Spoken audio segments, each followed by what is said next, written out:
شاء الله النهاردة عربية جيب شيروكي كي حالة نادرة فابريكا بالكامل تاني يد من الزيرو.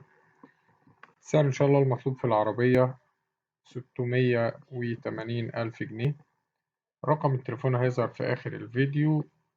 تاريخ العرض 18/10/2023. العربية موديل 2009. في آخر الفيديو إن شاء الله هتلاقوا رابط مكتوب عليه سيارات جيب للبيع، بيضم تشكيلة من سيارات جيب المعروضة على قناة سوق السيارات. كل عربية هتلاقوا عليها سعرها ورقم تليفون صاحبها. وشكرا.